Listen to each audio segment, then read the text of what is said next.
الله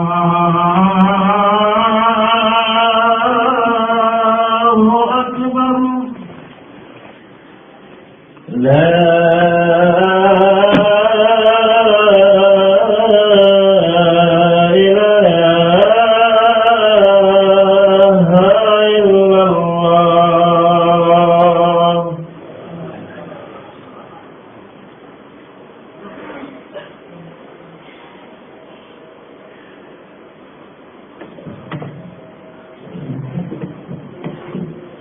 إن الحمد لله نحمده ونستعينه ونستغفره ونعوذ بالله من شرور أنفسنا ومن سيئات أعمالنا. من يهده الله فلا مضل له ومن يضلل فلا هادي له، وأشهد أن لا إله إلا الله وحده لا شريك له، وأشهد أن محمدا عبده ورسوله. أما بعد، فإن خير الحديث كتاب الله، وخير الهدي هدي محمد صلى الله عليه وسلم، وشر الأمور محدثاتها، وكل محدثة بدعة، وكل بدعة ضلالة، وكل ضلالة في النار. ثم أما بعد، فقد قال تعالى في القرآن العظيم: يا أيها الذين آمنوا كتب عليكم الصيام كما كتب على الذين من قبلكم لعلكم تتقون. وقال الرسول صلى الله عليه وسلم: جاءكم شهر مبارك. وفي الحديث الصحيح أيضا: من صام رمضان إيمانا واحتسابا غفر له ما تقدم من ذنبه. আলহামদুলিল্লাহ, যাবতীয় প্রশংসা নিবেদন করি সেই মহান রব্বুল আলামিনের জন্য, যিনি আমাদেরকে এই পবিত্র জুমায় উপস্থিত হওয়ার তৌফিক এনায়েত করেছেন। দরুদ এবং সালাম অবতীর্ণ হোক সেই মুক্তির দূত রাসূল আকরাম মুহাম্মদ মুস্তাফা মুজতবা সাল্লাল্লাহু আলাইহি ওয়াসাল্লাম প্রতি। আল্লাহুম্মা সাল্লি ওয়া সাল্লিম ওয়া বারিক আলাইহি। সমাজে শুধু এই খুতবাটি রমাদানের পূর্বের খুতবা, এর পরবর্তী সপ্তাহে পরবর্তী জুমায় ইনশাআল্লাহ আমরা রমাদানের ভিতর প্রবেশ করব, আল্লাহ তৌফিক দিলে। আমরা দোয়া করি আল্লাহ রাব্বুল আলামিন যেন আমাদেরকে তৌফিক দান করেন এই পবিত্র রমাদান পাওয়া। সমাজে শুধু রমাদান মাস পাওয়া এটা একটা সুবর্ণ সুযোগ এবং অত্যন্ত সৌভাগ্যের আলামত। কারণ এই রমাদানের ভিতরে এমন এমন ইবাদত বন্দেগী রয়েছে যা করলে আপনার জীবন ধন্য হয়ে যাবে। এখানে হাদিস থেকে আমরা জানতে পারি রমাদান মাস পাওয়া এটা কত গুরুত্বপূর্ণ বিষয়, সৌভাগ্যের বিষয়। ইবনে মাজাহ মুসলিম আহমদ সবিন হাদিস হয়েছে রাসূলুল্লাহ সাল্লাল্লাহু আলাইহি ওয়াসাল্লামের নিকটে একটি স্বপ্ন পেশ করা হয় তালহা রাদিয়াল্লাহু আনহুর পক্ষ থেকে। উনি স্বপ্ন দেখেন যে দুই বন্ধু যারা একসাথে ইসলাম গ্রহণ করে এবং একজন শহীদ হয়, ধর্মযুদ্ধ করে শহীদ হয়। তার 1 বছর পরে আর একজন ব্যক্তি মারা যায় স্বাভাবিকভাবে, মানে দুই বন্ধু মারা গেল 1 বছরের তফাতে। তালহা রাদিয়াল্লাহু আনহু দেখেন জান্নাতের গেটের ভিতরে জান্নাতের দারওয়ান উনি এসে বলছেন এই লোকটিকে, এই বন্ধুকে যে 1 বছর পরে মারা গেল, স্বাভাবিক মৃত্যু হলো যার, তাকে বলছে তুমি জান্নাতে প্রবেশ করো, মানে জান্নাতে যাওয়ার অনুমতি হলো। এর পরবর্তীতে ওই সাদিককে বলছে, আর এক বন্ধুকে বলা হচ্ছে তুমি এখন জান্নাতে যাও। এবং কোন কোন বর্ণনা রয়েছে তালহাকে বলা হলো যে তুমি চলে যাও, তোমার সময় হয়নি এখন। তো যা হোক, এই তালহা রাদিয়াল্লাহু আনহু আশ্চর্যবোধ করেন যে এটা কি ব্যাপার, যে ধর্মযুদ্ধ করে শহীদ হলো, তার শরীরে তাজা রক্ত যে বিলালো আল্লাহর রাস্তায়, তাকে জান্নাতে যাওয়ার অনুমোদন হলো পরে, ওই ব্যক্তির পরে যে 1 বছর পরে মারা গেল স্বাভাবিক মরণ। এবং এটাতে সাহাবায়ে কেরাম আশ্চর্যবোধ করেন। কিন্তু রাসূলুল্লাহ সাল্লাল্লাহু আলাইহি ওয়াসাল্লামের কানে গেলে তাকে জানা হলে তিনি বলেন যে এত আশ্চর্যের কি আছে। এরপরে বলেন এই লোকটি কি তারপরে 1 বছর বেঁচে থাকেনি, এত এত নামাজ পড়েছে এবং রমাদান পেয়েছে।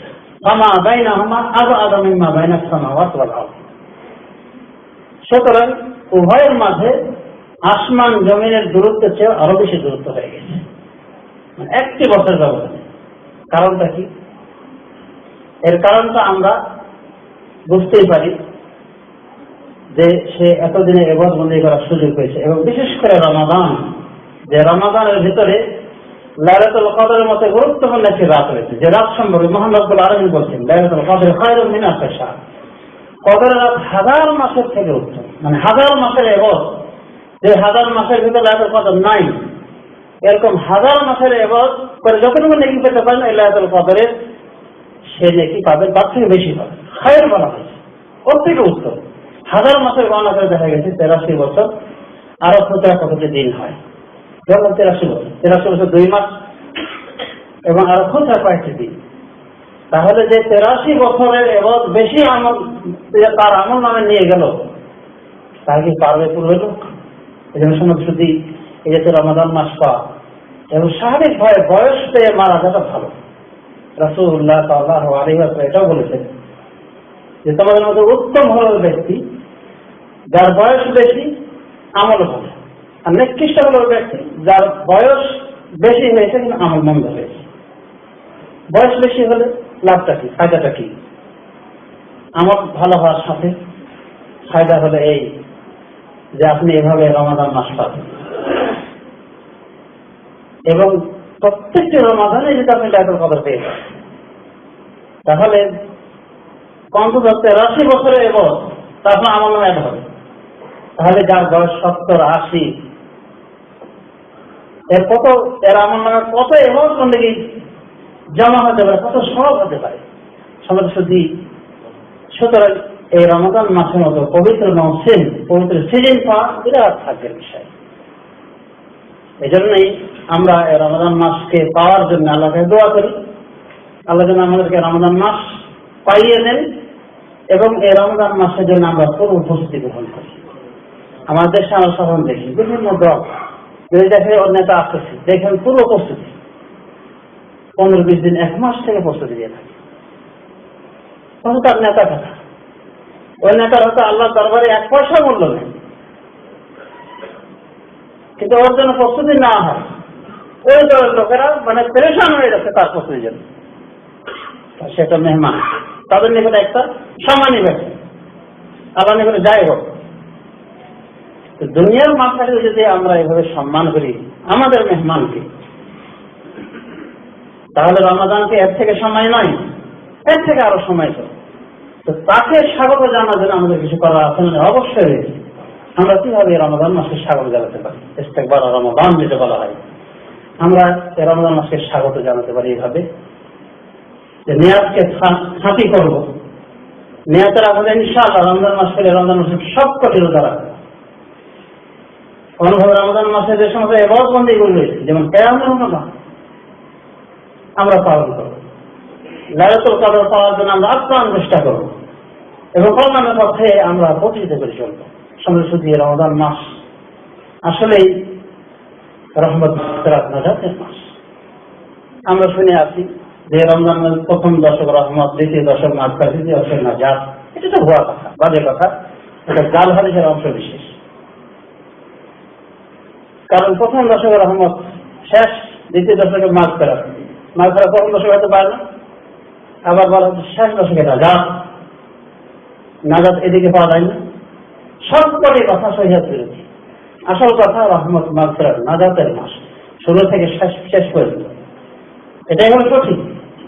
কারণ হাদিসের ভিতরে এসে রাসূলুল্লাহ সাল্লাল্লাহু আলাইহি ওয়াসাল্লাম বলেন, ইযা জাআ রমাদান ফুতিহাত আবওয়াবুস সামাই ওয়া গুল্লিকাত আবওয়াবুন নার ওয়া সুফিয়াতিশ শায়াতিন। বুখারী মুসলিম বর্ণনা, আর মুসলিম শরীফে বর্ণনায় বলা হয়েছে ওয়া ফুতিহাত আবওয়াবুর রাহমান, রহমতের দরজাগুলি খুলে দেওয়া হয়।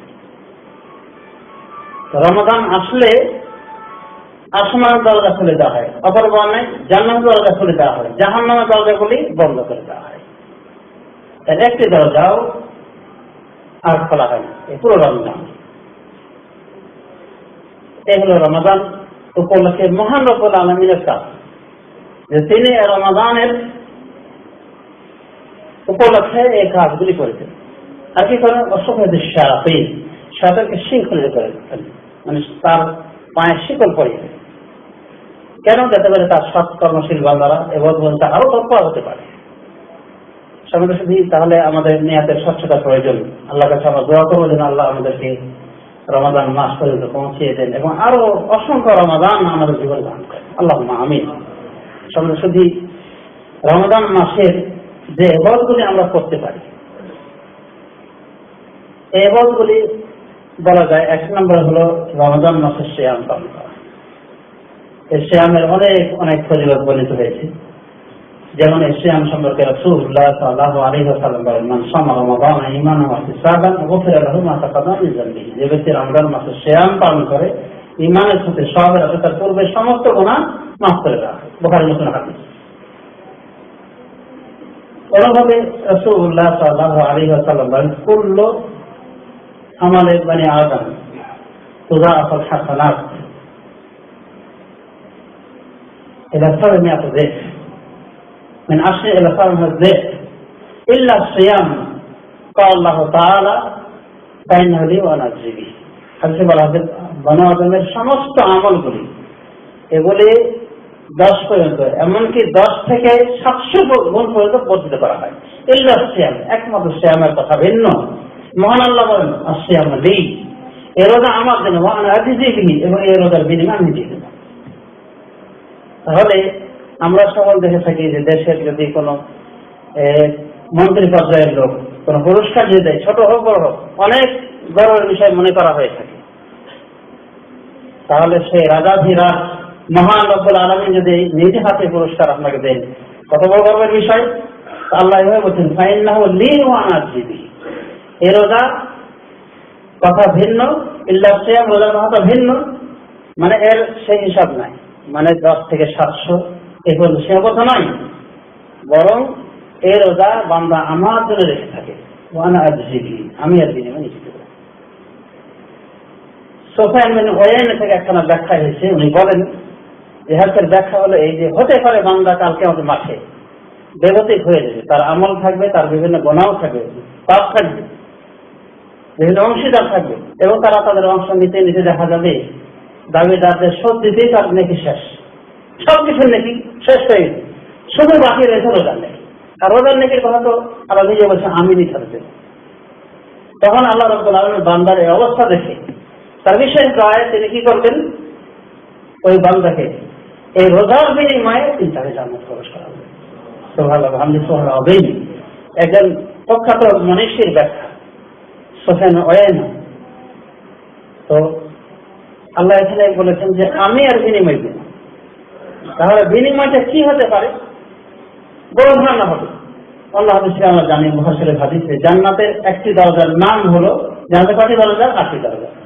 তার মধ্যে একটি দরজার নাম হলো ইয়া লা ইয়াদখুলু মিনহু ইল্লা সাইম। এই দরজা দিয়ে শুধুমাত্র রোজাদার ছাড়া আর কেউ প্রবেশ করবে না।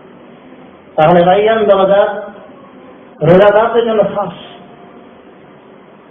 তার মানে এই সিয়ামের বিনিময় হলো জান্নাত, সিয়ামের বিনিময় হলো জান্নাত, সিয়ামের বিনিময় হলো পূর্বের গুনাহ মাফ।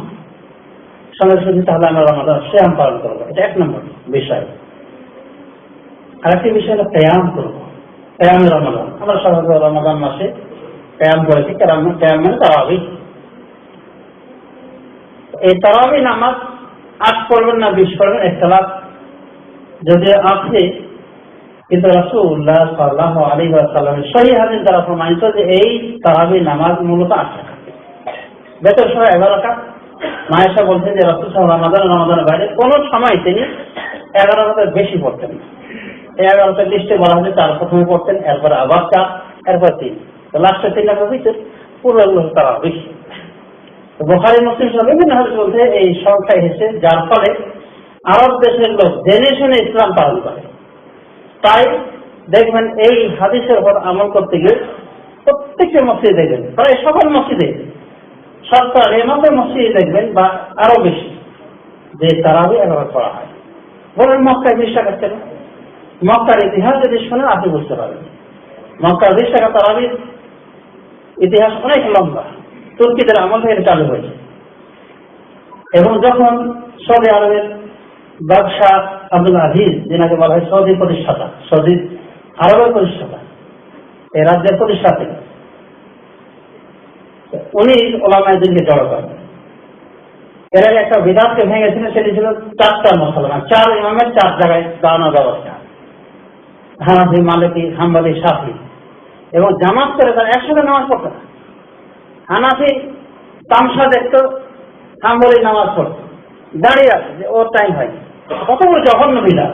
এই বিধানকে উনি তুলে দিয়েছিলেন। পরে তারাবির বিষয়ে ওলামা একদিনকে বললেন যে এখন কি করা যায় তারাবির বিষয়ে। আমি জানি যে 8 টাকা তারাবি, এটাই হলো রাসূল সাল্লাল্লাহু আলাইহি ওয়াসাল্লাম সুন্নাহ, কি করতে হবে? তখন পরামর্শ দেওয়া হয়েছিল ওলামা একদিন পক্ষ থেকে, দেখেন 8 কেজি 20 কেজিতে 8 করেন তাহলে একটা লাভ দেখা দিবে। যারা 20 করার গুণা সমর্থ তারা দেখবেন বিশৃঙ্খলা করবে, তারা নামাজ পড়তে থাকবে আলাদাভাবে, খন্ড খন্ড জামাত হবে। তা না করে আপনি 2 শিফটে ইমাম দিয়ে দেবেন, 10 করে পড়ে দিবে, 8 টাকা পাঠিয়ে খুশি, 20 টাকা পাঠিয়ে খুশি থাকবে। এটা নকল বিষয়। নকলের বিষয় হলো যে তারাবির সংখ্যা 800 পড়েন, ভালো কথা, কিন্তু এর অতিরিক্ত করলে সে জায়েজ, সৌদি আরব ওলামাদের মধ্যে জায়েজ, নকল বিষয়। যেটা জায়েজ রয়েছে সেই বিষয় নিয়ে এত বড় বিতর্ক করা ঠিক না। এই জন্যই সৌদি আরবে শুধু 8ই নয়, এই 20 নয়, বরং শেষ দশকে আরো 10 বাড়িয়ে 33 রাকাত নামাজ পড়া হয়েছে। আপনিও পড়েন নকল হিসাবে, কিন্তু রাসূলুল্লাহ সাল্লাল্লাহু আলাইহি ওয়াসাল্লামের এই সুন্নাত 8 টাকা, এটা উত্তম। এই জন্য সৌদি আরবে দেখবেন মক্কা মদিনার পাশের মসজিদ আপনি নামাজ পড়েন, দেখবেন 8 টাকা। কেন মক্কা মদিনা অনুসরণ করলো না কেন? এটা রহস্য হলো এটাই যে তারা উত্তম মনে করেন সরাসরি। তাহলে এই যে তারাবিহ সালাত আদায় করেন, এরও অনেক সওয়াব রয়েছে। রাসূলুল্লাহ সাল্লাল্লাহু আলাইহি ওয়াসাল্লাম বলেন, মান কামা রমাদান ঈমানান ওয়া ইহতিসাবান গুফিরা লাহু মা তাকাদ্দামা মিন যামবিহি। যে ব্যক্তি রমজান মাসে কিয়াম করবে ঈমানের সাথে সওয়াব আছে, তারও পূর্বের গুনাহ মাফ করে দেওয়া হবে। তাহলে কিয়ামে রমাদানের শরীর আমরা জানতে পারবো কোনোভাবে। এই রমজান মাসে কোরআন তেলাওয়াতের গুরুত্ব দেওয়া উচিত, এবং তাদের শত আফসোস যারা কোরআন এখন তো শিখিনি। এটা বড় হতভাগ্যতা যে ধর্মীয় গ্রন্থ মুসলিম হওয়ার পর আমরা শিখিনি, আর যারা শিখেছি তাদের সৌভাগ্য। এবং তাদের প্রতি উপদেশ যে এই রমাদান মাসে কোরআন অধ্যয়ন করুন, কোরআনকে পড়ুন, কোরআন খনন করার চেষ্টা করুন। রাসূলুল্লাহ সাল্লাল্লাহু আলাইহি ওয়াসাল্লাম বলেন, আল কোরআন ওয়া সিয়াম ইয়াশফা'আনি লিল আবদি ইয়াওমাল কিয়ামাহ। কোরআন এবং সিয়াম বান্দার জন্য কাল কিয়ামত মাসে সুপারিশ করবে। সিয়াম তথা রোজা বলবে, রব্বে ইন্নী মানাতুহু শাহওয়াত, মানাতুহু তা'আম ওয়া শাহওয়াত বিন নাহার ফাশফিনি ফিহি। হে রব, আমি আপনার এই বান্দাকে দিনের বেলায় খাদ্য, পানীয় এবং তার চাহিদার বস্তু, প্রবৃত্তির বস্তুগুলো থেকে আমি বিরত রেখেছিলাম, সুতরাং আমার সাথে তার সুপারিশ গ্রহণ করুন, তার ক্ষেত্রে আমার সুপারিশকে গ্রহণ করুন। কোরআন বলবে, আল্লাহ আপনার এই বান্দা রাতের বেলায় আমি তাকে বিরত রেখেছিলাম ঘুম থেকে, মানে তার ঘুমে একটা শিডিউল ছিল, এই টাইমে ঘুমিয়ে যাবে। কিন্তু কোরআন পড়তে গিয়ে কোরআন বলবে যে আমাকে অধ্যয়ন করতে গিয়ে তার রাতের ঘুম বাধাপ্রাপ্ত হয়েছে, তার সবচেয়ে বেশি। সুতরাং আমার সুপারিশ গ্রহণ করুন তার ব্যাপারে। তাহলে ভাই সফান বলেন যে ওর সাফাত গ্রহণ করা হবে, এই দুজনেরই সাফাত গ্রহণ করা হবে। সুতরাং কোরআন যদি আমরা ভালোভাবে তেলাওয়াত করে গুরুত্ব দেই, তাহলে কোরআনের সাফাত, এই সাফাত মিস হবে। সিয়াম সাফাত করবে, সাফাত মিস হবে না।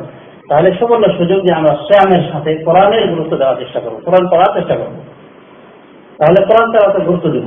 কোনোভাবে যে সমস্ত সৎ কাজগুলি আমরা করতে পারি তার ভিতরে রয়েছে জিকির, আজকার, তারপরে দোয়া। হাদিসে বলা হয়েছে যে সায়েমের দাওয়াত দোয়া প্রত্যাখ্যাত হয় না।